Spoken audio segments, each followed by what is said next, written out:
أعوذ بالله من الشيطان الرجيم بسم الله الرحمن الرحيم يا أيها الذين آمنوا توبوا إلى الله توبة نصوحا عسى ربكم أن يكفر عنكم سيئاتكم ويدخلكم جنات تجري من تحتها الأنهار يوم لا يخزي الله النبي والذين آمنوا معه نورهم يسعى بين أيديهم وبأيمانهم يقولون ربنا أتمم لنا نورنا واغفر لنا إنك على كل شيء قدير يا أيها النبي جاهد الكفار والمنافقين واغلظ عليهم ومأواهم جهنم وبئس المصير ضرب الله مثلا للذين كفروا امرأة نوح وامرأة لوط كانتا تحت عبدين من عبادنا صالحين فخانتاهما فلم يغنيا عنهما من الله شيئا وقيل ادخلا النار مع الداخلين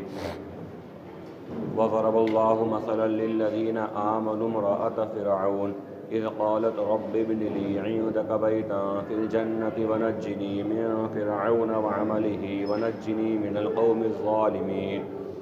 ومريم ابنة عمران التي أحصنت فرجها فنفخنا فيه من روحنا وصدقت بكلمات ربها وكتبه وكانت من القانتين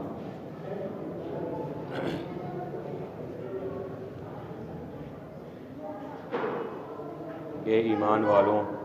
اللہ رب العالمین سے سچی توبہ کرتے رہا کرو۔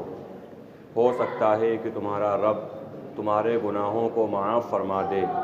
اور تمہیں ایسی جنتوں میں داخل فرمائے جن کے نیچے سے نہریں جاری ہوں گی۔ اس دن اللہ نبی کو اور جو ایمان والے نبی کے ساتھ ہیں انہیں رسوا نہیں کرے گا۔ وہ ان کے سامنے اور ان کے دائیں جو نور ہوگا اس کے ساتھ چل رہے ہوں گے اور کہتے جاتے ہوں گے، اے ہمارے رب، ہمارے لیے ہمارے نور کو مکمل فرما اور ہماری مغفرت فرما، بے شک تو ہر چیز پر قادر ہے۔ اے نبی صلی اللہ علیہ وسلم، کافروں اور منافقوں کے ساتھ جہاد کرتے رہیے اور ان پر سختی رکھیے، اس لیے کہ ان کا ٹھکانہ جہنم ہے اور وہ بہت برا ٹھکانہ ہے۔ اللہ رب العالمین کافروں کے لیے مثال بیان فرماتا ہے نوح اور لوط علیہم السلام کی بیویوں کی، کہ وہ دونوں ہمارے دو نیک بندوں کے نکاح میں تھیں، پھر انہوں نے ان دونوں سے خیانت کری تو اللہ رب العالمین کے سامنے وہ ان کا کچھ بھی فائدہ نہیں کر سکے، اور ان دونوں کو کہا گیا کہ تم بھی سب داخل ہونے والوں کے ساتھ جہنم میں داخل ہو جاؤ۔ اور وہ لوگ جو ایمان لائے ہیں، اللہ ان کے لیے فرعون کی بیوی کی مثال بیان فرماتا ہے، جب انہوں نے کہا، اے میرے رب، میرے لیے اپنے پاس سے جنت میں ایک گھر بنا دیجئے اور مجھے فرعون اور اس کی کرتوت سے نجات دے دیجئے اور مجھے ظالم قوم سے بھی نجات دے دیجئے۔ اور مریم بنت عمران کی مثال بیان فرماتا ہے کہ جنہوں نے اپنی عفت اور عصمت کی حفاظت کی، چنانچہ ہم نے ان میں اپنی روح پھونک دی اور انہوں نے اپنے رب کی باتوں کی اور اس کی کتابوں کی تصدیق کی اور وہ صبر کرنے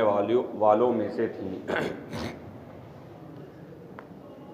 یہ سورۃ تحریم کا آخری رکوع ہے۔ پچھلے رکوع کے اندر تفصیل سے بات آئی تھی کہ اللہ رب العالمین نے اس سورت کا نزول کیوں فرمایا یا کیا واقعہ ہوا جس کے تحت اللہ رب العالمین نے سورت کو نازل فرمایا۔ اب اس رکوع کے اندر اللہ رب العالمین نے بہت سی حکمت کی، نصیحت کی، موعظت کی باتیں بیان فرمائی ہیں،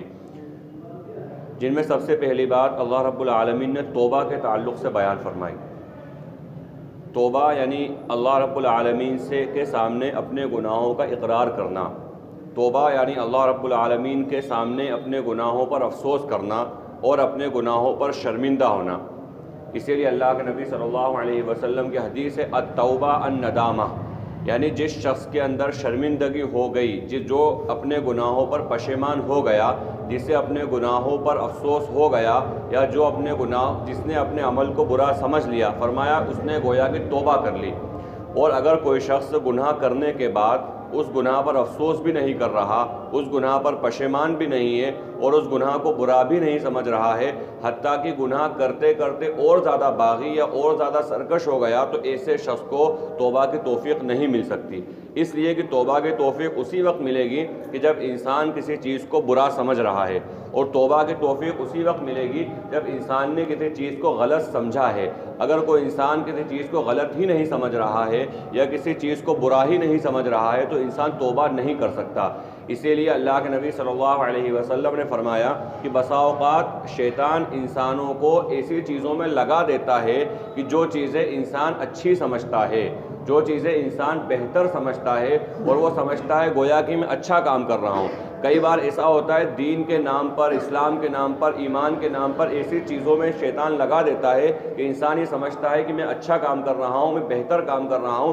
تو پھر اس شخص کو توبہ کی توفیق نہیں مل سکتی۔ اب دوسرا کوئی انسان گناہ کر رہا ہے، مثلاً کبیرہ گناہ کر رہا ہے، صغیرہ گناہ کر رہا ہے اور علی الاعلان گناہ کر رہا ہے، اور اس کے بعد بھی اگر وہ توبہ نہیں کر رہا ہے تو دھیرے دھیرے بڑھتے جو اللہ کے نبی علیہ السلام کی مشہور حدیث ہے کہ انسان جب گناہ کرتا ہے تو کوئی ایک سیاہ نقطہ اس کے دل پر لگ جاتا ہے، ایک کالا دھبا اس کے دل پر لگ جاتا ہے۔ اگر وہ توبہ کر لیتا ہے تو اللہ رب العالمین اس کو مٹا دیتا ہے اور اس کو دھو دیتا ہے، لیکن اگر وہ توبہ نہیں کرتا ہے اور کرتا رہتا ہے، گناہ لگا رہتا ہے گناہوں کے اندر، تو وہ دھبا بڑھتا جاتا ہے حتیٰ کہ اتنا زیادہ کالا اور اتنا زیادہ سیاہ ہو جاتا ہے کہ پورا دل اس کی وجہ سے متاثر ہو جاتا ہے، وہ پورا دل اس کا سیاہ ہو جاتا ہے۔ حضرات محدثین فرماتے ہیں کہ دل سیاہ ہو جانا، اللہ ہم سب کی حفاظت فرمائے، کفر اور شرک کی علامت ہے۔ یعنی انسان اتنا زیادہ باغی ہو گیا، اتنا زیادہ سرکش ہو گیا، اللہ اور اس کے رسول سے اتنا زیادہ دشمنی پر آمادہ ہو گیا کہ اس کا دل سیاہ ہو گیا، دل اس کا کالا ہو گیا۔ تو دل کا کالا ہو جانا کفر اور شرک کی علامت ہے، یعنی انسان اتنا زیادہ سرکش ہو گیا کہ اب کوئی خیر کی بات اس کے دل میں نہیں اتر رہی۔ وہ جو قرآن کریم میں اللہ نے فرمایا ختم اللہ علی قلوبہم، کہ اللہ نے ان کے دلوں پر مہر لگا دی۔ اسی طرح کانوں پر، آنکھوں پر، سماعت، بصارت، ہر جگہ اللہ نے مہر لگا دی۔ اب کوئی خیر کی بات اس کے سمجھ میں نہیں آتی ہے یا خیر کی بات اس کے دل میں اترتی نہیں ہے۔ اس لیے اگر کبھی انسان سے گناہ ہو جائے تو اس کو توبہ کرتے رہنا چاہیے۔ اسی لیے کہنے والوں نے کہا ہے کہ سب سے بڑا رزق، سب سے زیادہ خطرہ انسان کا یہ ہے کہ انسان دن بھر اللہ کی نافرمانی کرتا رہے اور رات میں بغیر توبہ کرے سو جائے۔ یہ سب سے بڑا رزق اور سب سے بڑا خطرہ ہے۔ حالانکہ موت کا تو بہرحال کوئی وقت نہیں، کبھی بھی انسان کے ساتھ آ سکتی ہے، لیکن رات کے وقت خاص طور پر جس کو کہا نیند کو اللہ کے نبی علیہ السلام نے کہ نیند گویا کہ ایسی ہے جیسا انسان مر گیا۔ اسی لیے سو کر اٹھنے کی جو دعا ہے، اس دعا کے اندر بھی کہا جاتا ہے کہ تمام تعریف اللہ کے لیے ہیں جس نے مجھے موت دینے کے بعد زندگی دی، احیانا بعد اماتنا، موت دینے کے بعد جس نے مجھے دوبارہ اٹھا دیا۔ یعنی موت، اس نیند جو ہے گویا کہ موت کی طرح ہے۔ تو انسان کے لیے سب سے بڑا رزق، سب سے بڑا خطرہ یہ ہے کہ انسان بغیر توبہ کرے سو جائے۔ اس لیے طریقہ بتایا گیا ہے کہ انسان کم از کم اپنے بستر پر جانے کے بعد تھوڑی دیر مراقبہ کرے، تھوڑی دیر اپنے بارے میں غور و فکر کرے۔ ضروری نہیں گھنٹے 2 گھنٹے کرے، 2-3 منٹ ہی کم سے کم کر لے، 4-5 منٹ کر لے بستر پر بیٹھ کر، اور ہو سکے تو کعبے کی طرف بیٹھ کر، قبلہ رخ بیٹھ کر نماز کے ہیئت کے اندر۔ یہ افضل طریقہ ہے، ورنہ کرنا چاہے تو لیٹ کر بھی کر سکتا ہے، تکیے پر سر رکھ کے بھی کر سکتا ہے۔ یہ یعنی اپنے بارے میں غور و فکر کرے کہ صبح سے لے کے شام تک میں نے کتنی نافرمانی اللہ کی کری، اور کتنے نیک کام کرے، اللہ کا شکر ادا کرے اور قبولیت کی دعا مانگے، اور جو گناہ کرے ہیں ان گناہوں پر ندامت، افسوس اور شرمندگی ہو، اور ساتھ میں یہ ہو کہ آئندہ میں یہ گناہ نہیں کروں گا۔ تو یہ ایک ایمان والے کی ڈیوٹی اور اس کی ذمہ داری ہے کہ اے ایمان والوں، اللہ رب العالمین سے سچی پکی توبہ کرتے رہو۔ اب یہ توبہ سچی پکی کون سی ہے؟ توبۃ نصوحہ، بہترین توبہ، سچی توبہ کون سی ہے؟ اس کے بارے میں مفسرین کے کئی اقوال ہیں، لیکن جو بہترین بات، سب سے زیادہ مضبوط اور راجح بات وہ ہے جو اللہ کے نبی علیہ السلام کی احادیث کی روشنی میں محدثین نے بیان فرمائی ہے۔ وہ یہ ہے کہ توبہ کے لیے کم سے کم 3 شرطیں ہیں۔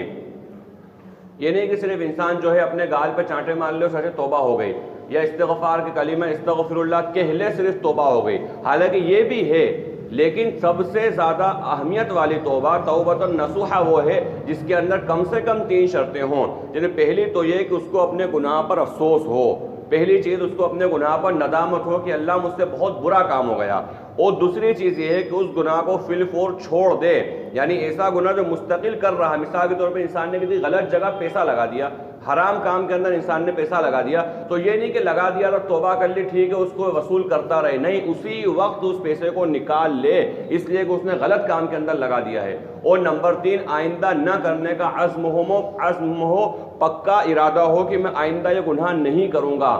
حضرت علی رضی اللہ تعالیٰ عنہ نے ان 3 چیزوں کے اندر 2-3 چیزیں اور ایڈ کر دی ہیں، اور 2-3 چیزوں میں جو ایک چیز بہت مضبوط ہے وہ یہ جو آج معاشرے میں ایک باتیں اٹھ رہی ہے یا بات ہوتی ہے کہ بھائی اگر کسی انسان نے فرض نماز چھوڑ دی مثلاً، یا فرض روزہ چھوڑ دیا مثلاً، تو اس کی قضا کرنا ضروری نہیں ہے، صرف معاف کرا لیں، اللہ سے توبہ کرا لیں تو وہ کافی ہے، اس کی قضا کرنا ضروری نہیں ہے۔ یہ ایک بات اٹھ رہی ہے۔ حضرت علی رضی اللہ تعالیٰ عنہ نے توبہ کے شرائط بیان فرمائی ہیں، 5-6 شرطیں، ان میں ایک شرط انہوں نے اضافہ کیا ہے یہ کہ اگر کوئی فرض اس نے چھوڑا ہے،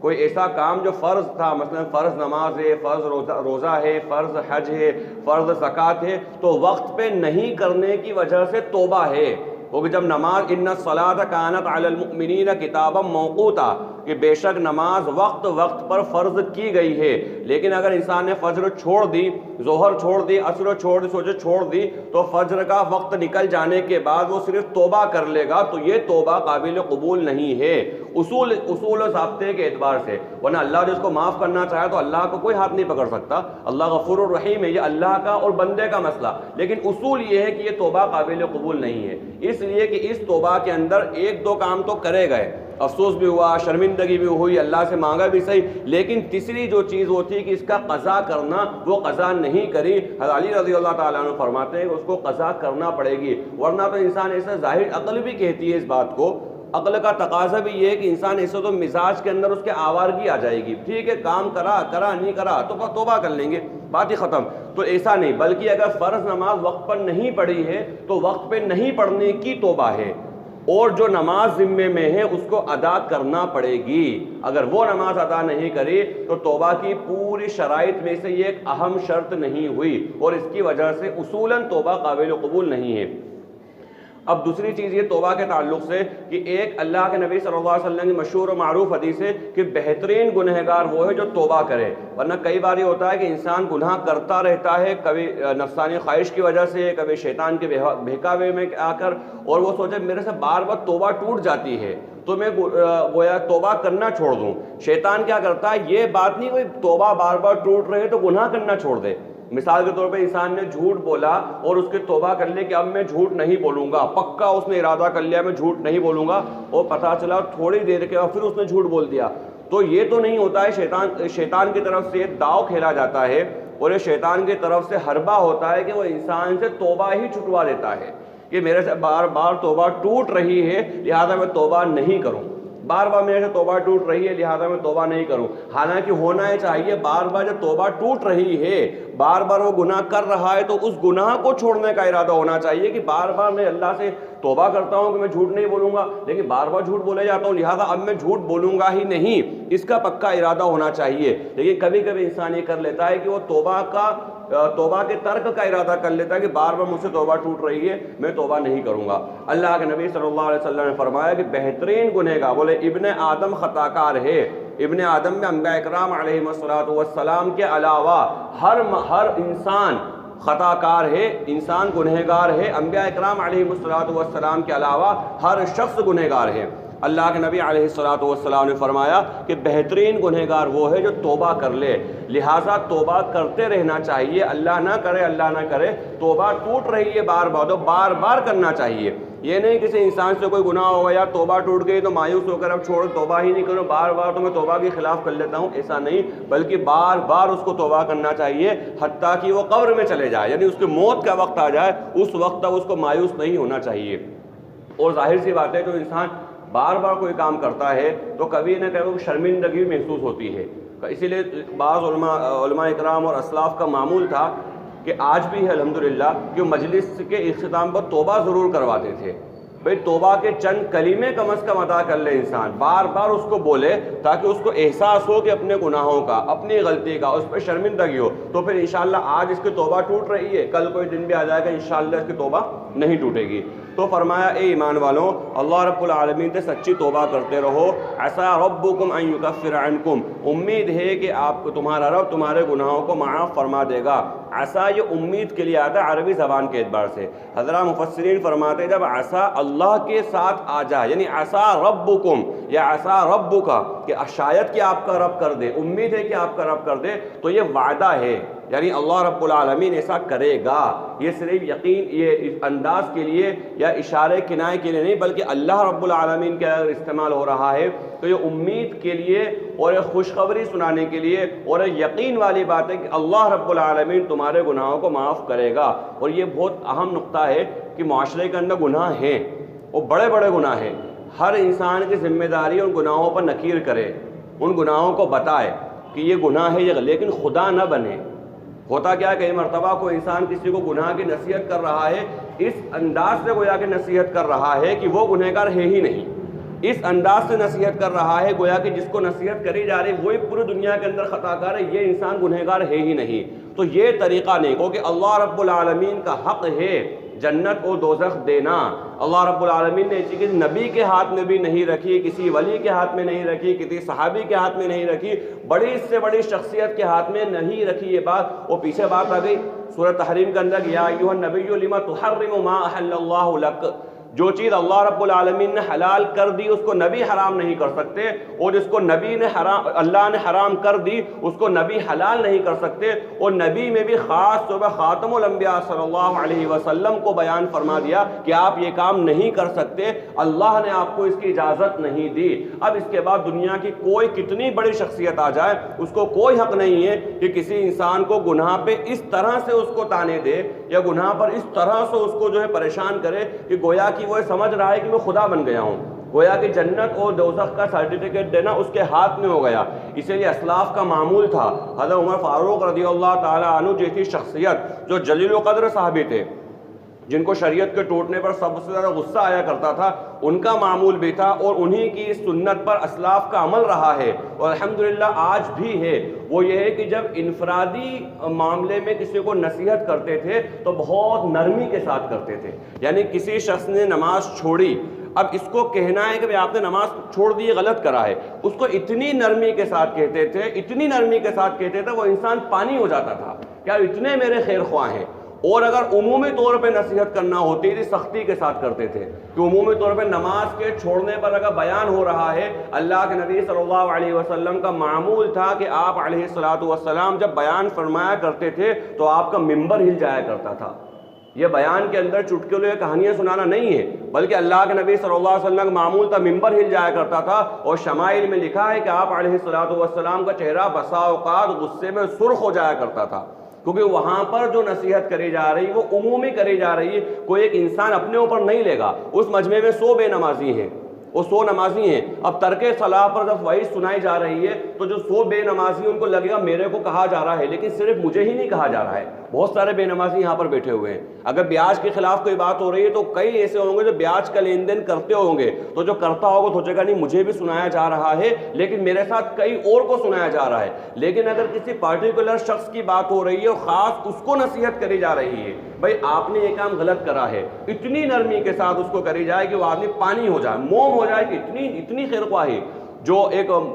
مشہور و معروف واقعہ ہے کہ مامون رشید کو کسی شخص نے بہت سختی کے ساتھ نصیحت کری، تیزی کے۔ اب مامون رشید بھی ایک فرد ہے انفرادی اور نصیحت کرنے والا بھی منفرد ہے۔ جب اس نے سختی سے نصیحت کری تو انہوں نے کہا بولے نرمی سے نصیحت کرو، اس لیے کہ اللہ رب العالمین نے تم سے بہتر یعنی موسیٰ علیہ السلام کو مجھ سے بدتر یعنی فرعون کے پاس بھیجا تھا۔ ظاہر سی بات ہے موسیٰ نبی تھے صلی اللہ علیہ السلام اور وہ آپ سے بہتر تھے کیونکہ آپ ایک عام انسان ہو، اور فرعون جو کافر تھا، بدتر انسان تھا، لہذا میں اس سے بہتر ہوں کیونکہ میں ایمان والا ہوں۔ تو فرمایا کہ تم اگر نصیحت کر رہے ہو نرمی کے ساتھ نصیحت کرو، اس لیے کہ اللہ رب العالمین نے تم سے بہتر یعنی موسیٰ کو مجھ سے بدتر یعنی فرعون کے پاس بھیجا تھا، تو کہا تھا اس سے نرم گفتگو کرنا، شاید کہ وہ تمہاری بات مان لے، اور لعلہ یتذکر ان یخشی، شاید کہ وہ نصیحت قبول کر لے یا ڈر جائے اللہ سے۔ تو یہ ہے انفرادی نصیحت، یعنی کسی انسان کو فردن نصیحت کری جا رہی ہے تو بہت ہی موم بنا کر نصیحت کری جائے، اتنے بہترین انداز سے۔ اور شاید 2-3 رکوع پہلے بات آئی تھی کہ پہلے اس کی 4 خوبیاں بیان کر دی جائیں کہ الحمدللہ بھائی اگر آپ روزے نہیں رکھو، الحمدللہ نماز کے پابند ہے بھائی، الحمدللہ آپ نے حج کر لیا ہے، الحمدللہ آپ زکوٰۃ کی پابندی کرتے ہیں، زکوٰۃ دیتے ہیں۔ بھائی جس طرح نماز روزہ زکوٰۃ فرض ہے، اس طرح روزہ بھی فرض ہے، روزہ بھی رکھ لیا کریں، اللہ کا بے شمار انعام ہے اس کے اوپر، اور نہیں دینے پر اللہ کی پکڑ ہے، پھر بہرحال اللہ ہمیں معاف فرمائے۔ اس طرح سے جب اس کو نصیحت کری جائے گی، یہ طریقہ اسلاف کا تھا، قابل قبول طریقہ ہے، بہترین طریقہ ہے۔ اور جب عمومی طور پہ کری جائے، کیونکہ عمومی طور پر مسئلہ یہ ہے کہ امت کو اشارے سمجھ میں نہیں آتے ہیں، امت اشارے کنائے میں بات نہیں سمجھتی۔ اگر عمومی مجلس سے کئی سارے لوگوں کو ایک ساتھ نصیحت کری جا رہی ہے، وہاں پر تھوڑا سا طریقہ سخت ہو، یہ اللہ کے نبی علیہ السلام کا طریقہ ہے۔ تو فرمایا اللہ رب العالمین یعنی اللہ کا وعدہ ہے اس بات پر کہ اللہ تمہارے گناہوں کو معاف فرما دے گا اور تمہیں ایسی جنتوں میں داخل فرمائے گا جن کے نیچے نہریں جاری ہوں گی۔ اس دن اللہ ایمان نبی کو اور جو ان کے ساتھ ایمان والے ہیں اللہ انہیں رسوا نہیں کرے گا۔ یہ ایک ایمان والے کے لیے سب سے بڑی سعادت کی بات ہے کہ اگر دنیاوی زندگی کے اندر ایمان والا ہونے کی وجہ سے اگر دنیاوی زندگی کے اندر اس کو کوئی پریشانی آ رہی ہے، کسی بھید بھاؤ کا شکار ہو رہا ہے، کسی طرح سے اس کو پریشان کرا جا رہا ہے، کہیں اس کو ٹارگٹ بنایا جا رہا ہے، تو دنیاوی چند روزہ زندگی کے ساتھ یہ معاملہ ختم ہو جائے گا۔ لیکن اگر وہ اس پہ جمع رہا، اس کی وجہ سے وہ مذبذب نہیں ہوا، یا اس نے اپنے ایمان اور اللہ اور اس کے رسول سے شکوہ نہیں کرا، بلکہ ان باتوں کو صبر کے ساتھ ثبات کے ساتھ جھیلتا رہا، برداشت کرتا رہا، اللہ رب العالمین کی طرف سے اعلان ہے کہ اللہ اس نبی کو اور جو ان کے ساتھ ایمان والے ان کو اللہ رسوا نہیں کرے گا۔ آخرت کے اندر اللہ رب العالمین ان کو خاص طور پر انعام اور اکرام اور عزت عطا فرمائے گا، اور ایسی فرمائے گا کہ نورہم یسعی بین ایدیہم وبایمانہم، کہ ان کے سامنے اور ان کی دائیں طرف نور ہوگا، یعنی اللہ رب العالمین کا خاص انعام، خاص نوازش ہوگی کہ روشنی کے اندر وہ پل صراط کو طے کر رہے ہوں گے۔ پل صراط کے اوپر جب جا رہے ہوں گے، سامنے بھی ان کی روشنی ہوگی، دائیں طرف بھی ان کی روشنی ہوگی، اور اس روشنی کے اندر وہ اپنا سفر پورا کر رہے ہوں گے اور کہتے جاتے ہوں گے ربنا اتمم لنا نورنا واغفر لنا، اے ہمارے رب ہمارے لیے ہمارے نور کو مکمل فرما۔ یعنی ہمارا جو سفر ہے، ہمارا سفر پل صراط نہیں ہے، بلکہ پل صراط تو راستہ ہے، منزل جو ہے وہ پل صراط نہیں ہے، بلکہ منزل جنت ہے، وہ پل صراط تو ایک راستہ ہے۔ اے اللہ اس راستے کے اندر جو نور ہمارے ساتھ چل رہا ہے اس کو مکمل فرما، یعنی اس کو جنت تک لے جا دے، پہنچا دے، اس نور کے ذریعے ہمیں جنت تک، اس روشنی کے ذریعے ہمیں جنت تک پہنچا دے، کیونکہ وہ ہماری منزل ہے۔ اور اس دعا کو دنیا کے اندر بھی مانگنا چاہیے۔ اس لیے کئی بات آئی تھی کہ ربنا والی جو دعائیں ہیں، کچھ دعاؤں کو چھوڑ کر، جیسے بعض تو جہنمیوں کا قول ہے، جیسے ربنا غلبت علینا شقوتنا، یہ جہنمیوں کا قول ہے کہ اللہ ہمارے اوپر جو نفس غالب آ گیا، ہم گنہگار ہو گئے۔ اس سے کچھ کو چھوڑ کر اکثر دعائیں جن میں جنت کا اور نعمتوں کا تذکرہ کیا گیا ہے، وہ چاہے وہ آخرت کے لیے خاص ہو لیکن اس کو دنیا کے اندر بھی مانگنا چاہیے کہ اے اللہ ہمارے ساتھ ہی معاملہ فرما۔ تو یہ دعا اے اللہ ہمارے لیے ہمارے نور کو مکمل فرما اور ہماری مغفرت فرما، اس کو دنیا کے اندر بھی مانگنا چاہیے کہ ربنا اتمم لنا نورنا واغفر لنا انک علی کل شیء قدیر، بے شک اللہ آپ ہر چیز پر قادر ہیں۔ یا ایھا النبی جاہد الکفار والمنافقین واغلظ علیہم، اے نبی صلی اللہ علیہ وسلم کافروں کے ساتھ جہاد کرتے رہیے اور منافقوں کے ساتھ جہاد کرتے رہیے اور ان کے اوپر سخت رہیے۔ کافروں کے اوپر ساتھ جہاد کرنا یہ تو بالکل واضح ہے کہ جو کافر ہیں، جو مشرک ہیں، جو علی الاعلان باغی ہیں، اللہ اور اس کے رسول صلی اللہ علیہ وسلم کے علی الاعلان باغی ہیں، اللہ کے نبی علیہ السلام نے ان سے جہاد کیا ہے، اور جہاد اس معنی کے اندر بھی کہ ان کو سمجھایا بھی ہے، بجھایا بھی ہے، اور آخر وقت کے اندر قتال بھی کیا ہے اور جنگ بھی لڑی ہے اللہ کے نبی علیہ السلام نے، اور پیش قدمی بھی کری ہے اور آگے بڑھ کر حملہ بھی کرا ہے۔ اس لیے ایک بات علماء کے درمیان بڑی یہ سمجھ لیں مارکۃ الآراء بحث ہے، اور علماء نے کئی کتابیں لکھی ہیں اس کے اوپر. خلاصہ اس کا یہ ہے کہ اللہ کے نبی علیہ الصلوۃ والسلام نے جو پہلا جہاد کرا ہے، یعنی آپ نے جو پہلی جنگ کری ہے، یہ اقدامی تھی یا دفاعی تھی، یعنی آپ نے کاؤنٹر کیا تھا یا ڈیفینس کیا تھا، یہ ایک بڑی بحث ہے. تو علماء اکرام نے اس کے بارے میں بہت سی باتیں لکھی ہیں کہ بھئی کاؤنٹر تھا یا ڈیفینس تھا، لیکن زیادہ بہترین بات اور زیادہ محقق بات یہ ہے کہ یہ کاؤنٹر تھا.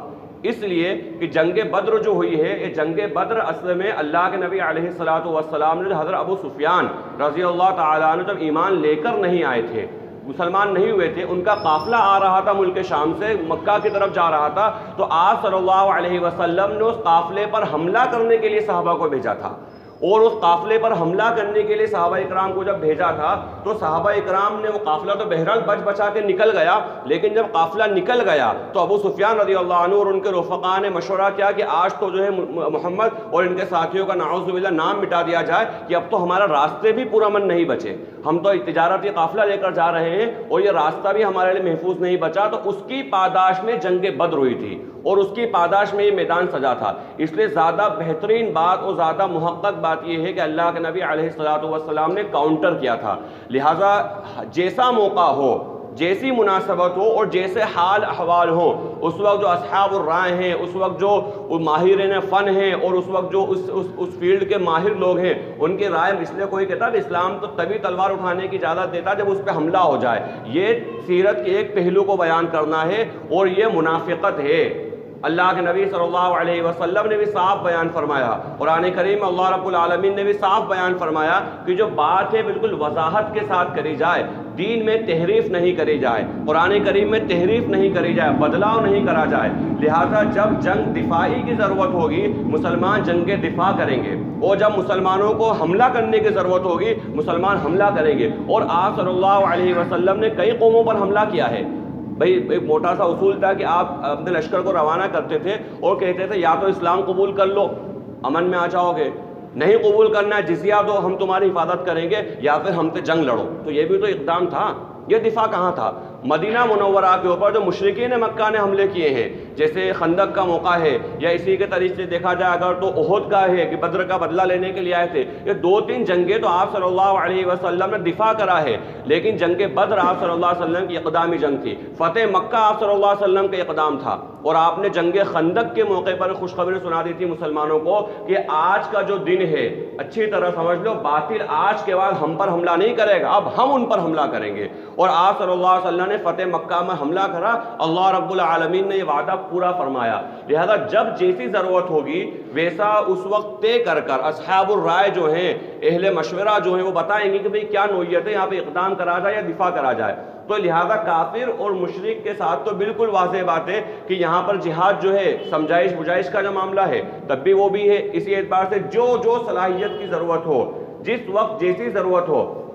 اس کے ساتھ ان کے ساتھ جہاد کرا جائے. اور اس کا آخری مرحلہ ہے قتال فی سبیل اللہ، یعنی ہتھیار کے ذریعے ان پہ جنگ کری جائے. لیکن دوسرا جو ہے والمنافقین، منافقین سے اللہ کے نبی صلی اللہ علیہ وسلم نے کبھی بھی قتال نہیں کیا. لہذا یہاں پہ جاہد لفظ جو آ رہا ہے یہ قتال کے معنی میں نہیں ہے. اور قتال اس لیے نہیں کرا کہ آپ صلی اللہ علیہ وسلم نے خود بیان فرمایا کہ اگر میں ان لوگوں پر، مجھے پتہ چل گیا ہے، مجھے بتلا دیا گیا کون کون منافق ہیں، اگر میں ان کے اوپر تلوار اٹھاؤں گا یا ان سے جنگ کروں گا تو لوگ کہیں گے محمد تو ان کے ساتھیوں کو بھی نہیں چھوڑ رہے ہیں. کیونکہ دنیا تو ان کو جو ہے مسلمان مانتی تھی، دنیا جانتی تھی کہ یہ مسلمان ہے. اللہ کے نبی علیہ الصلوۃ والسلام کو وحی کے ذریعے بتا دیا گیا کہ یہ مسلمان نہیں بلکہ منافق ہیں. لیکن پورے دنیا کو تو وحی کے بارے میں کوئی خبر نہیں اور نہ پوری دنیا کا وحی پر یقین ہے. صحابہ نے تو بہرحال یقین کر لیا کہ یہ منافق، لیکن اللہ کے نبی صلی اللہ علیہ وسلم پہ جو لوگ ایمان نہیں لائے ہیں وہ تو یہی کہیں گے کہ یہ مسلمان ہیں، ان کا نام عبداللہ ہے، ان کا نام عبید اللہ ہے، لیکن اس کے باوجود مسلمانوں نے ان پر تلوار اٹھا لی تو یہ تانا دیں گے. اس لیے آپ صلی اللہ علیہ وسلم نے منافقین سے کبھی قتال نہیں کرا. تو یہاں پر جو جاہد الکفار والمنافقین آیا ہے تو منافقین سے مراد جس طرح سے ان کو ڈرایا جائے، جو تدبیر ان کے ساتھ اختیار کری جا سکتی ہوں تاکہ وہ دب کر رہے اسلامی ریاست کے اندر اور دب کر رہے مسلمانوں کے ساتھ، ان کا زور ٹوٹا رہے، ان کی کمر ٹوٹی رہے، وہ ہر طریقہ اختیار کیا جائے لیکن ان کو ہتھیار ان کے لیے نہیں اٹھایا جائے. اور یہ اصول قیامت تک کے لیے اللہ کے نبی صلی اللہ علیہ وسلم کے عمل سے یہ بات ثابت ہو گئی. اب فرمایا وغلظ علیہم، اور ان پر سختی رکھی جائے، یعنی ان کے اوپر جو ہے ہاتھ مضبوط رکھا جائے تاکہ جو ہے وہ اسلامی نظام کے تحت دب کر رہیں، بغاوت کا اندیشہ نہ ہو اور مسلمانوں کو اندرون سے کوئی خطرہ نہ ہو، اندر سے مسلمانوں کے خلاف کوئی سازش وہ نہ کر سکیں۔ وَمَأْوَاهُمْ جَهَنَّمْ، اور ان کا ٹھکانہ جہنم ہے، وَبِئْسَ الْمَصِيرُ، اور وہ بہت برا ٹھکانہ ہے۔ ضرب اللہ مثلا للذین کفروا امرأۃ نوح وامرأۃ لوط، حضرت لوط علیہ السلام اور حضرت نوح علیہ السلام اللہ رب العالمین کے پیغمبر انبیاء اکرام علیہم السلام میں سے دو نبی ہیں اور بڑے نبی ہیں، حضرت لوط علیہ السلام، حضرت نوح علیہ السلام۔ ان دونوں کی بیویاں مسلمان نہیں ہوئی تھیں، یعنی وقت کے نبی کے اوپر ایمان لے کر نہیں آئیں اور کافروں کے ساتھ ہی رہیں، در پردہ ان کے ساتھ ہی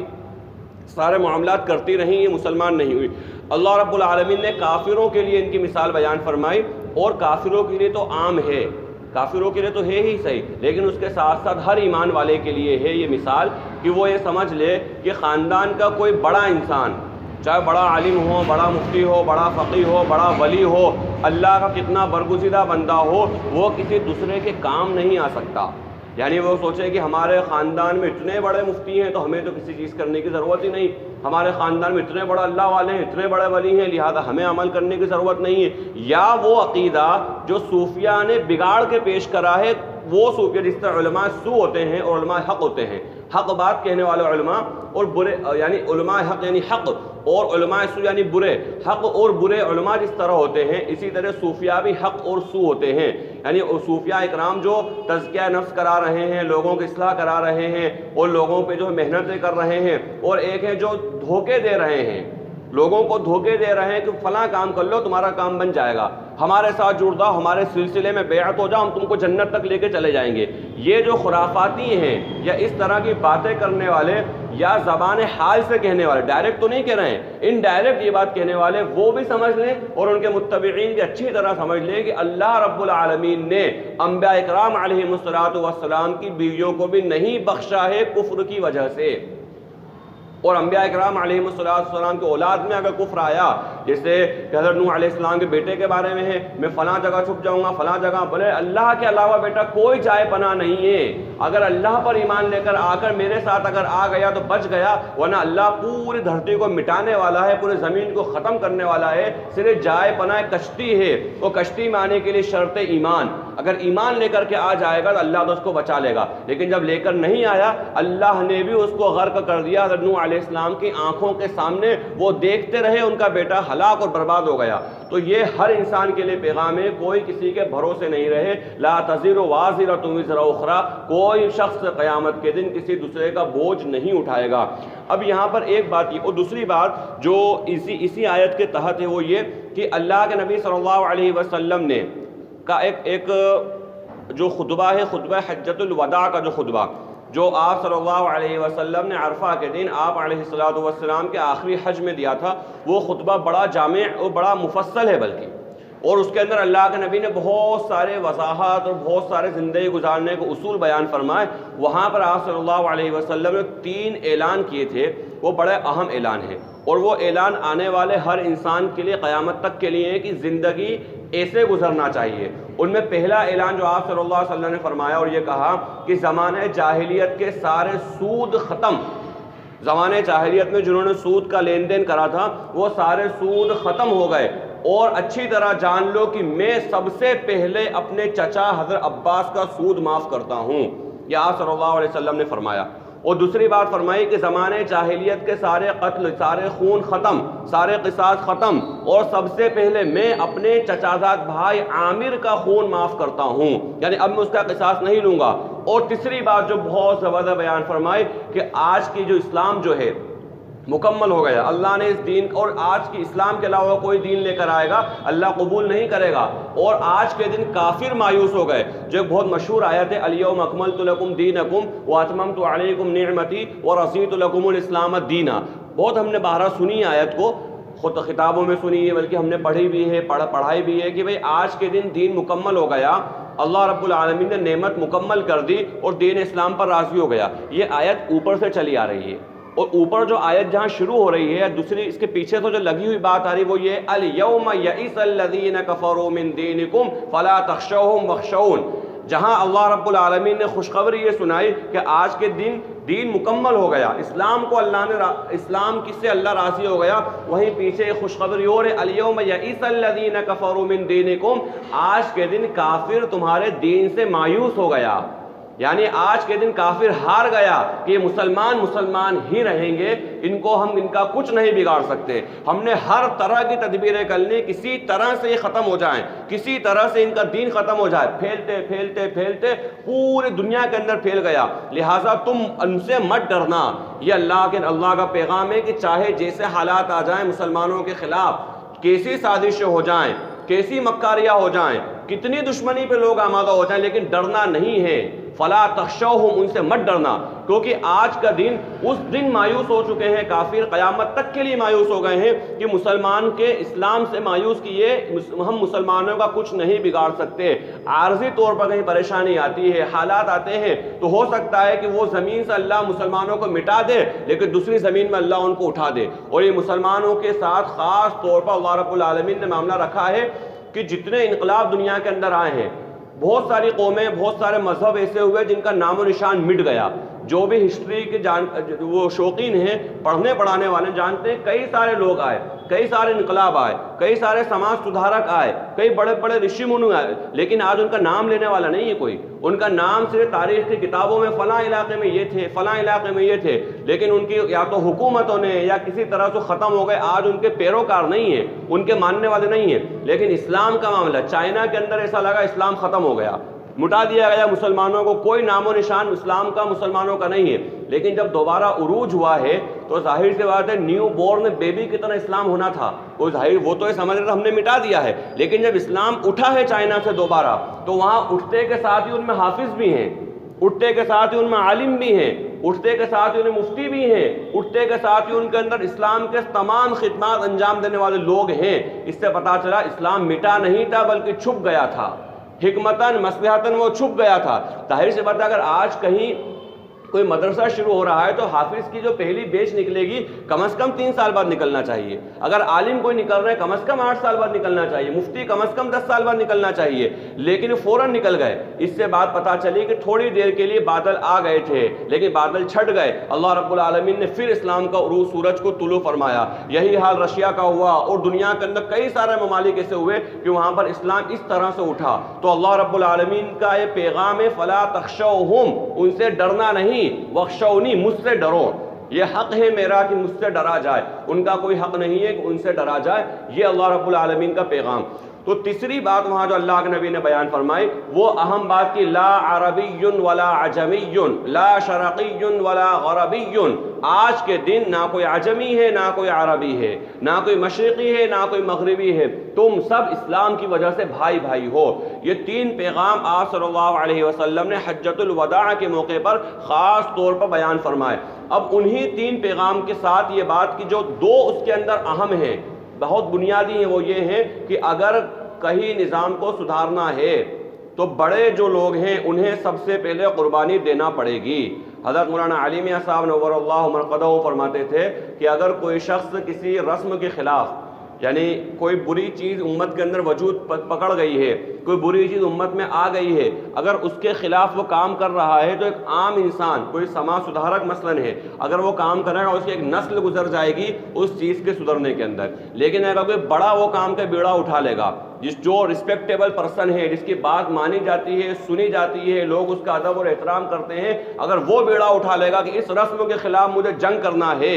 تو وہ بہت جلدی کنٹرول میں آ جائے گی، بہت جلدی ختم ہو جائے گی۔ اس لیے کہ بڑوں کو قربانی دینا پڑے گی، اگر بڑے ہیں، بڑے نام کے نہیں بڑے کام کے، اس لیے کہ اللہ کے نبی صلی اللہ علیہ وسلم نے فرمایا ذمہ داروں سے بڑا سخت سوال ہوگا ان کی ذمہ داری کے تعلق سے۔ ذمہ دار صرف فرشیوں پہ نام لکھوانے کے لیے نہیں ہے، یا ذمہ دار گاڑیوں کی نیم پلیٹ پہ نام لکھوانے کے لیے نہیں ہے، یا سائن و دستخط کرنے کے لیے ذمہ دار نہیں ہے، یا مہر لگانے کے لیے ذمہ دار نہیں ہے، ذمہ دار عملی میدان میں ہے۔ آپ صلی اللہ علیہ وسلم نے خندق کے موقع پر آپ نے 2 پتھر باندھے ہیں، اس سے بڑا اسوہ دنیا میں کوئی نہیں مل سکتا۔ آپ صلی اللہ علیہ وسلم کے پاس صحابہ آ رہے، یا رسول اللہ صلی اللہ علیہ وسلم بھوک کی وجہ سے ہماری حالت خراب ہو رہی ہے، یا رسول اللہ بھوک ہے اور اتنی خطرناک بھوک ہے برداشت کے باہر ہو رہی ہے، ہم نے پیٹ پر پتھر باندھ رکھے ہیں.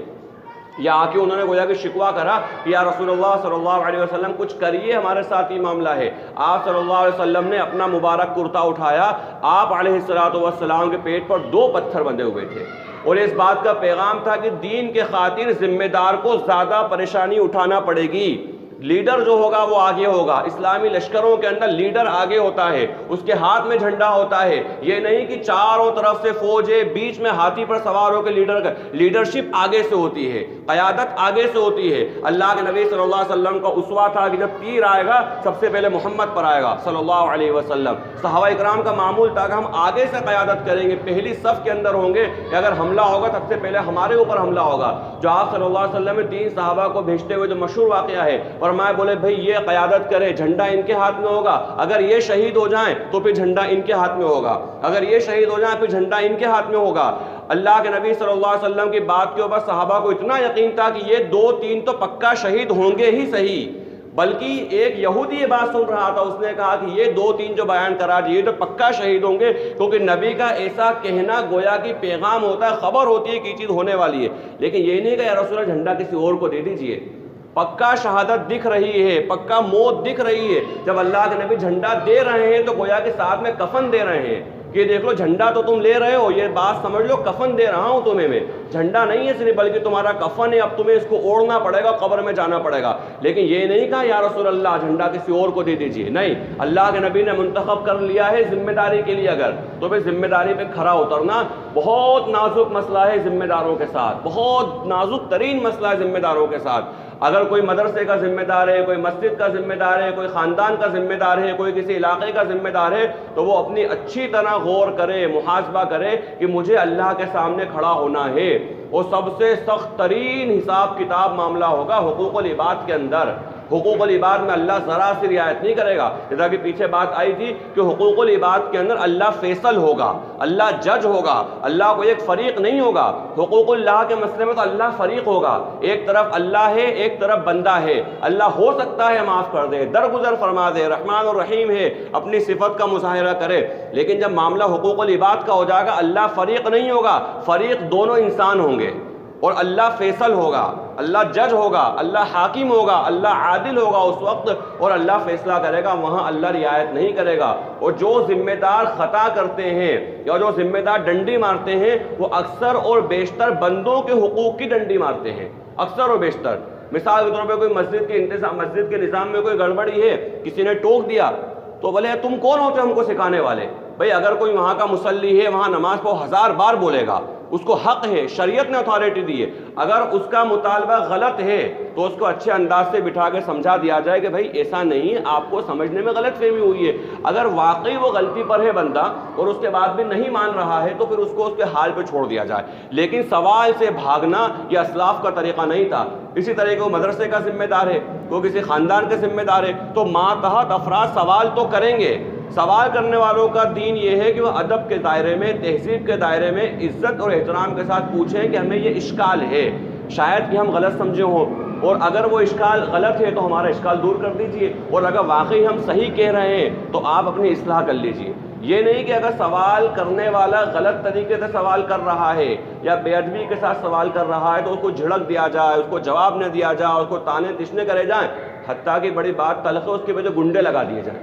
کیونکہ یہ بھی ایک بہت بڑا مسئلہ ہے. اور خاص طور پہ مذہبی رہنماؤں کے ساتھ یہ بڑا مسئلہ ہو گیا ہے کہ اپنے اپنے گٹ بنا لیے ہیں، اپنی اپنی جماعتیں بنا لی ہیں، اپنے اپنے گنڈے پال لیے ہیں. اگر کوئی ان کے خلاف کوئی بات کہتا ہے یا کوئی رائے مشورہ دیتا ہے گنڈے پیچھے لگا دیتے ہیں. یہ حقیقت ہے کہ گنڈے پیچھے لگا دیتے ہیں، کوئی سوال نہیں کر سکے.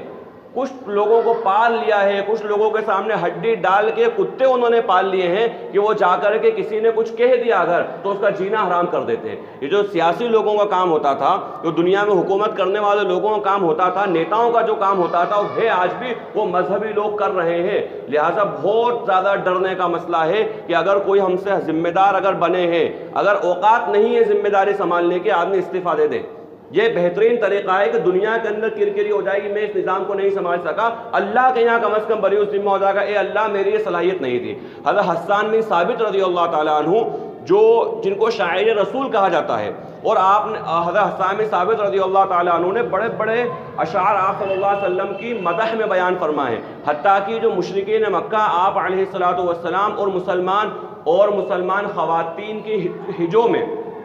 ان کی بے حرمتی میں جو اشعار پڑھا کرتے تھے، تو آپ صلی اللہ علیہ وسلم نے حسان بن ثابت کا ایک کرسی اور ایک ممبر مسجد میں رکھوایا اور یہ کہا، اے حسان تم باطل کے تیروں کا اسی کے انداز میں جواب دو، یعنی شاعری کے تحت وہ حملہ کر رہے ہیں، تم بھی شاعری کے اندر جواب دو، اس وجہ سے کہ ان کو تمہارے اشعار تیر کی طرح چبھتے ہیں۔ یہ حسان بن ثابت رضی اللہ تعالیٰ اتنے بڑے شاعر تھے، لیکن کچھ ایسا حالت ہو گئے جس کی وجہ سے جہاد پہ نہیں جا سکتے تھے، کچھ ایسے حالات ہو گئے جہاد پہ نہیں جا سکتے تھے۔ آپ صلی اللہ علیہ وسلم عذر پیش کر دیا، رسول اللہ میری یہ حالت ہے، آپ علیہ السلام نے ان کو دوسری ذمہ داری دے دی۔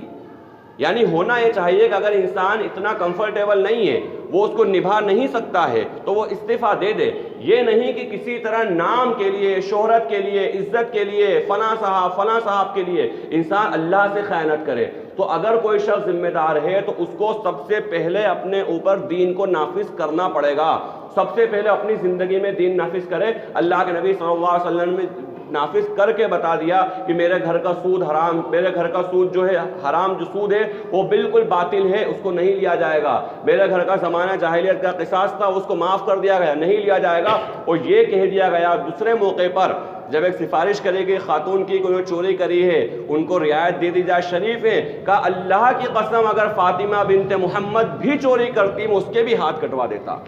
حالانکہ ناممکنات میں سے ہے کہ اہل بیت کی گناہ کر لیں، ناممکنات میں سے ہے کہ جو اللہ کے نبی علیہ السلام کی بیوی جگر گوشہ رسول ہیں، جو پوری امت کی تمام مسلمان عورتوں کی جنت میں سردار ہیں، جو حسنین کریمین کی والدہ ہیں، جو علی رضی اللہ تعالیٰ عنہ کی زوجہ محترمہ ہیں، جو اہل بیت میں سے ہیں، اللہ کے نبی علیہ السلام کا خاندان جہاں سے چلا ہے، حسنین کریمین کی والدہ ہیں، تصور نہیں کر سکتا کوئی یہ چیز ہو سکتی ہے۔ لیکن آپ صلی اللہ علیہ وسلم کے پاس اب اس سے زیادہ سخت ترین جملے یا اس سے زیادہ وضاحت والے جملے نہیں تھے۔ آپ نے اپنی بیٹی کی مثال دے دی کہ اگر فاطمہ بنت محمد بھی چوری کرے، اور بعض روایت لفظ واللہ آیا ہے کہ اللہ کی قسم میں اس کے ہاتھ کٹوا دوں، تو اب اس کے بعد پھر کوئی خاں، کوئی رستم، کوئی نہیں ہے کہ جس کی بات مانی جائے اللہ اور اس کے رسول کی بات کے مقابلے میں۔ تو اگر کوئی ذمہ دار ہے تو اس کو چاہیے کہ اپنی ذمہ داری کو نبھائے، اور جو رعایا ہے، اب ظاہر سی بات ہے کہ انسان 2 لوگوں کا ذمہ دار بھی ہو سکتا ہے، 3 کا بھی ہو سکتا ہے، کسی علاقے کا بھی ہو سکتا ہے، وہ دنیا کا بھی ہو سکتا ہے۔ تو اپنی رعایا، چاہے رعایا کے اندر ایک انسان ہو یا پوری دنیا اس کی رعایا ہو، اس کی رعایت کرے۔ اگر اس کا اعتراض غلط ہے تو اس کو دفع کرے، اس کو سمجھائے بھائی آپ کا اعتراض غلط ہے۔ اگر اتنا سمجھانے کے بعد بھی وہ نہیں مان رہا ہے تو اس کو اس کے حال پہ چھوڑ دے۔ لیکن سوال سے بھاگنا یا سوال کرنے والوں کے خلاف سازشیں کرنا یا سوال کرنے والوں کو برا بھلا کہنا، یہ شریعت اس کی تعلیم نہیں دیتی ہے۔ اور واقعہ حضرت عمر فاروق رضی اللہ تعالیٰ عنہ کا بہت ہی بہترین واقعہ ہمارے سامنے، اسوہ آپ رضی اللہ عنہ کا، کہ ان کو بھرے مجمع کے اندر یہ بات کہہ دی گئی کہ عمر تمہارا کرتا لمبا کیوں ہے؟ حالانکہ یہ بات صحیح ہے کہ یہ طریقہ نہیں ہے کہنے کا۔ حضرت عمر رضی اللہ تعالیٰ عنہ سے جس نے یہ بات کہی ہے، جنہوں نے بات کہی ہے، یہ طریقہ مناسب نہیں، اس طریقے کی تائید نہیں کری جا رہی ہے کہ کوئی بھرے مجمع کے اندر کسی مولوی صاحب سے یا ذمہ دار سے یا کسی بڑے سے اٹھ کر سوال کر لے کہ ایسا کیوں۔ یہ طریقہ بالکل غلط ہے، اس طریقے کی تائید نہیں ہو رہی ہے کہ کوئی ایسا کرنے بیٹھ جائے۔ لیکن حضرت عمر رضی اللہ تعالیٰ عنہ کا عمل بتایا جا رہا ہے کہ آپ یہ نہیں کہ بالکل غصہ ہو، تیری اوقات کیا ہے مجھ سے سوال کرنے کی، میں امیر المومنین ہوں، چپ چاپ بیٹھ جا اپنی جگہ پر، تیری ہمت کیسے ہوئی بولنے کی؟ یہ نہیں کہا۔ اپنے بیٹے کو بلایا اور کہا، بولے صفائی دو کہ میرا کرتا لمبا کیوں ہے؟ تو انہوں نے کہا، بولے میں نے اصل میں ایثار یہ کیا کہ جو میرے پاس چادر آئی تھی، والد صاحب کے پاس چادر آئی تھی، میں نے اپنی چادر والد صاحب کو ہدیہ کر دی، تو انہوں نے دونوں چادریں ملا لی تو ان کا لباس لمبا ہو گیا۔ بولے ہاں اطمینان ہو گیا، بولے بیٹھ گئے۔ اسی طریقے سے ایک موقع پر ایک خاتون نے، عمر رضی اللہ تعالی عنہ نے، جب لوگوں نے مہر کے معاملے میں بہت زیادہ جو ہے فضول خرچی گویا کہ کرنا شروع کر دی، بہت زیادہ دینے لگ گئے، ایک کمپٹیشن ہو گیا کہ یار مثلا کوئی 1 لاکھ دے گا میں 2 لاکھ دوں گا، کوئی 2 تو بولے 5 دوں گا، 5 تو بولے 10 لاکھ دوں گا، ایک نظام میں تھوڑی سی گڑبڑ آنے لگے، مہر بہت زیادہ لوگ باندھنے لگ گئے۔ تو حضرت عمر رضی اللہ تعالیٰ عنہ نے کہا وہ نہیں، ہم ایک مہر طے کر دیتے، ایک مہر طے کر دیتے ہیں کہ اس مہر سے زیادہ کوئی نہیں دے گا، تمام مسلمانوں کو پابند کر دیں گے کہ اس مہر سے زیادہ کوئی نہیں دے گا، یہ مہر متعین ہے، یہ مہر ہے، اس سے زیادہ کوئی شخص نہیں دے گا، اور اس سے کم اگر شوہر کی حیثیت نہیں، اس سے کم دے دے وہ، لیکن اس سے زیادہ نہیں دے گا۔ ایک خاتون، اور بعض روایتوں میں تو آدھا حضرت خولہ رضی اللہ تعالی عنہا تھیں جو سورہ مجادلہ میں جن کا مسئلہ آیا تھا، واللہ عالم، جو بھی خاتون رہی ہوں، انہوں نے حضرت عمر رضی اللہ عنہ کو ٹوک دیا اور کہا امیر مومنین تم ہوتے کون ہو شریعت کو بدلنے والے؟ بولے کیا مطلب؟ بولے مطلب یہ کہ اللہ نے مہر کے سلسلے میں کہا ہے طلاق کے بعد میں کہ اگر تم نے اپنی بیویوں کو قنطار بھی دیا ہو فلا تأخذوا منه، ان سے واپس مت لینا۔ اور قنطار کے بارے میں مفسرین کے کئی قول ہیں، قنطار کسے کہتے ہیں؟ بہت مشہور و معروف قول میں ہے کہ سونے یا چاندی کے خزانے دیے ہوں، اگر ان کو سونے چاندی کے پہاڑ اگر ان کو دیے ہوں تب بھی واپس مت لینا۔ اس کا مطلب مہر اتنی بھی رکھی جا سکتی ہے، یعنی سونے چاندی کے خزانے بورا بھر بھر کے اگر کہا میں میری بیوی کو اتنے کلو سونا دوں گا، اگر کوئی رکھنا چاہ رہا ہے اور دینے کا ارادہ ہے، نام کے لیے نہیں صرف، کیونکہ مہر قرض ہے وہ دینا پڑے گی، اگر دینے کا ارادہ ہے تو اس کو اجازت دیتی ہے شریعت کی وہ دے اور رکھ لے۔ حضرت عمر رضی اللہ عنہ کا بولے اماں جان آپ نہیں ہوتی تو میں تو ہلاک ہو جاتا، میں تو گویا کہ ایسا کام کرنے جا رہا تھا جو اللہ اور اس کے رسول کی منشا کے خلاف تھا۔ واقعی قرآن نے کہا ہے قنطار بھی اگر دے دو تو واپس مت لینا، مطلب قنطار رکھنے کی بھی گنجائش ہے۔ تو یہ اسلاف کا معمول تھا۔ تو یہ ہر ایمان والے کی ذمہ داری، خاص طور پر جو بڑے ہیں، جو عہدوں پر بیٹھے ہیں، جو فائز ہیں، جو کرسیوں پر وراجمان ہیں، ان کی ذمہ داری ہے کہ اللہ کے ساتھ ساتھ بندوں کے حقوق کی بھی رعایت کریں اور بندوں کے جو حقوق ہیں اس کو ادا کرنے کی پوری کوشش کریں۔ تو فرمایا کانتا، یعنی وہ دونوں بیویاں حضرت نوح اور حضرت لوط علیہ السلام کی بیویاں تو ہمارے دو نیک بندوں کے نکاح میں فخانتاہما، چنانچہ ان دونوں نے ان سے خیانت کی۔ بعض مفسرین فرماتے ہیں کہ خیانت کا مطلب یہ کہ انہوں نے زنا کیا، اور عام طور پہ خیانت یعنی کوئی کا بیوی نے شوہر سے خیانت کری، اس کا مطلب عام طور پہ یہی لیا جاتا ہے کہ وہ اس نے گویا کہ زنا کرا، بے وفائی کرے، لیکن جمہور مفسرین کی رائے یہ ہے کہ یہاں زنا مراد نہیں ہے، بلکہ خیانت سے مراد یہاں پر شرک ہے۔ شرک انہوں نے کیا تھا، اور شرک ظاہر سی بات ہے شرک سے بڑا کوئی گناہ نہیں ہے۔ شرک انہوں نے کیا تھا، نبی توحید والے تھے اور انہوں نے شرک کرا تھا، تو گویا کہ نبی سے خیانت کری، اور اس وجہ سے بھی خیانت نہیں ہو سکتی کہ انبیاء اکرام علیہ السلام کا پروٹوکال ہے خاص کہ اللہ نے ان کو ایسے ان کے اہل خانہ کو گناہ تو انہوں نے کرے بے شرک بھی کر لیا، لیکن ایسے گناہوں سے بچا رکھا ہے جو شریف معاشرہ پسند نہیں کرتا ہے۔ یعنی شرک ان کے یہاں پر عام طور پہ رواج تھا، لیکن زنا کو وہ لوگ بھی برا سمجھتے۔ آج بھی غیر مسلموں کے اندر بھی جو شریف ہیں، جن کو جو فطرت کے اوپر باقی ہیں، وہ زنا کو برا سمجھتے ہیں، وہ ناپسندیدہ سمجھتے ہیں، گندا فعل سمجھتے ہیں اس کو کہ یہ بہت غلط کام ہے۔ ایمان والا تو بہرحال سمجھتا ہی ہے، لیکن غیر مسلم میں شریف زنا کو برا سمجھتے ہیں، تو انہوں نے زنا نہیں کیا تھا۔ فخانتاہما سے مطلب انہوں نے شرک کیا تھا، کوئی نبی توحید والے تھے، ان کو بھی توحید پر ہونا تھا، لیکن انہوں نے توحید پر عمل نہیں کر کے شرک کرا، اس کا مطلب انہوں نے ان سے خیانت کری۔ تو وہ دونوں یعنی نبی حضرت نوح اور حضرت لوط علیہ السلام اللہ رب العالمین کے سامنے ان کے کوئی کام نہ آ سکے، کیونکہ شفاعت کا جو مسئلہ ہے، سفارش کا جو مسئلہ ہے، وہ تمام کے تمام ایمان کے اوپر ہے۔ یعنی اللہ کے سامنے کم سے کم انسان اس لائق تو ہو جائے کہ بھائی میں ایمان والا ہوں، کچھ کمی کوتاہی ہے تو یہاں پر سفارش چل جائے گی، نبی کی سفارش چل جائے گی، اللہ درگزر فرما دے گا۔ لیکن جب ایمان ہی نہیں ہے، تو ایمان جب نہیں ہے تو نبی کسی کافر کے لیے، کسی مشرک کے لیے سفارش بھی نہیں فرمائیں گے۔ وقیل ادخلوا النار مع الداخلین، اور ان سے کہا گیا تم دونوں میں داخل ہونے والوں کے ساتھ داخل ہو جاؤ، یعنی جہنم میں۔ اب اس کے بعد ایمان والی مثال ایمان والوں کے لیے بیان کی ہے کہ وَضَرَبَ اللَّهُ مَثَلًا لِلَّذِينَ آمَنُوا امْرَأَتَ فِرْعَوْنَ، اللہ رب العالمین نے جو ایمان والے ہیں ان کے لیے فرعون کی بیوی کی مثال بیان فرمائے۔ یہ دوسری اپوزٹ، یعنی کافر کے ساتھ اگر کوئی ایمان والا ہے تو اس کے کفر سے اس کو کوئی فرق نہیں پڑے گا، بلکہ اس کے کفر کا جو مسئلہ ہے وہ کافر کے ساتھ ہے، اللہ رب العالمین ایمان والے کے ساتھ بہترین معاملہ فرمائے گا۔ تو فرمایا کہ جب انہوں نے کہا اپنے رب سے اے میرے رب میرے لیے جنت میں اپنے پاس سے گھر بنا دیجئے، وَنَجِّنِي مِن فِرْعَوْنَ، اور مجھے فرعون اور اس کے کرتوت سے نجات دیجئے، یعنی جو ظلم و ستم مجھ پر کر رہا ہے۔ حضرت آسیہ رضی اللہ عنہ علیہ السلام کا واقعہ بیان کیا گیا کہ فرعون کی بیوی جو ایمان لے کر آگے حضرت موسیٰ علیہ السلام پر، تو طرح طرح کی تکلیفیں دی، طرح طرح کی تکلیفیں تھیں، تو یہ ان کا واقعہ بیان کرا جا رہا ہے کہ فرعون اور اس کے ظلم سے، عمل ہی یعنی اس کے کام، اس کے ظلم سے مجھ کو نجات دے دیجیے، وَنَجِّنِي مِنَ الْقَوْمِ الظَّالِمِينَ۔ اور بعض روایتوں میں آتا ہے کہ حضرت آسیہ علیہ السلام نے دعا کی کہ اے اللہ مجھ کو جنت میں جو میرا گھر ہے وہ مجھ کو دکھا دیجیے،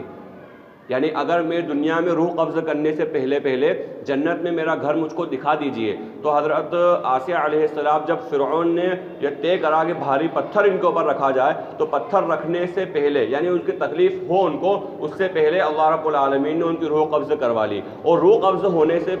فوراً تھوڑے سے متصل وقت پہلے اللہ رب العالمین نے ان کو ان کا گھر بھی دکھا دیا کہ تمہارا جنت کے اندر مقام ہوگا۔ یہ بات کہاں تک درست ہے اللہ بہتر جانتا ہے، لیکن یہ ضرور ہے کہ انہوں نے اللہ سے دعا کی کہ اللہ میرے لیے گھر جنت کے اندر بنا دے، اور اللہ نے وہ ان کی دعا قبول فرمائی۔ وَنَجِّنِي مِنَ الْقَوْمِ الظَّالِمِينَ، اور ظالم قوم سے بھی مجھ کو نجات دے۔ وَمَرْيَمَ ابْنَتَ عِمْرَانَ الَّتِي أَحْسَنَتْ، اور حضرت مریم بنت عمران علیہ السلام کی مثال، جو حضرت عیسیٰ علیہ السلام کے والدہ محترمہ ہیں، ان کا ذکر ہے کہ انہوں نے احسنت فرجہا، کہ انہوں نے اپنی عزت کی، اپنی عفت اور عصمت کی حفاظت کی، یعنی یہودیوں نے جو غلط الزام ان پر لگایا وہ نہیں تھا بلکہ انہوں نے حفاظت کی تھی۔ فَنَفَخْنَا فِيهِ مِن رُوحِنَا، چنانچہ ہم نے ان میں اپنی روح پھونک دی۔ وَصَدَّقَتْ بِكَلِمَاتِ رَبِّهَا وَكُتُبِهِ، یعنی اللہ رب العالمین نے اپنا حکم، اور جس حکم کی وجہ سے حضرت عیسیٰ علیہ السلام کی ولادت ہوئی اس کی طرف اشارہ ہے، اللہ رب العالمین نے معاملہ فرمایا۔ وَصَدَّقَتْ بِكَلِمَاتِ رَبِّهَا، اور انہوں نے اپنے رب کے کلموں کی تصدیق کی، اپنے رب کی باتوں کی سچائی بیان کی، اس کو مانا، دل و جان سے قبول کیا، اور ان کی کتابوں کو بھی۔ وَكَانَتْ مِنَ الْقَانِتِينَ، اور وہ صبر کرنے والوں میں سے تھیں۔ بسم اللہ الرحمن الرحیم، اللہم صلی علی محمد وعلی آل محمد کما صلیت علی ابراہیم وعلی آل ابراہیم انک حمید مجید، اللہم بارک علی محمد وعلی آل محمد کما بارکت علی ابراہیم وعلی آل ابراہیم انک حمید مجید، اللہم اغفر وارحم وانت خیر الراحمین، اللہم اغفر لی وارحمنی واہدنی وعافنی وارزقنی، اللہم ارنا الحق حقا وارزقنا اتباعہ، وارنا الباطل باطلا وارزقنا اجتنابہ، اللهم آنس وحشتي في قبري، اللهم ارحمني بالقرآن العظيم واجعله لي إماما ونورا وهدى ورحمة، اللهم ذكرني منه ما نسيت وعلمني منه ما جهلت، وارزقني تلاوته آناء الليل وآناء النهار، واجعله لي حجة يا رب العالمين، رب اجعلني مقيم الصلاة ومن ذريتي ربنا وتقبل دعاء، ربنا اغفر لي ولوالدي وللمؤمنين يوم يقوم الحساب، ربنا آتنا في الدنيا حسنة وفي الآخرة حسنة وقنا عذاب النار، جزا الله عنا محمدا ما هو أهله صلى الله عليه وسلم، سبحان ربك رب العزة عما يصفون، وسلام على المرسلين، والحمد لله.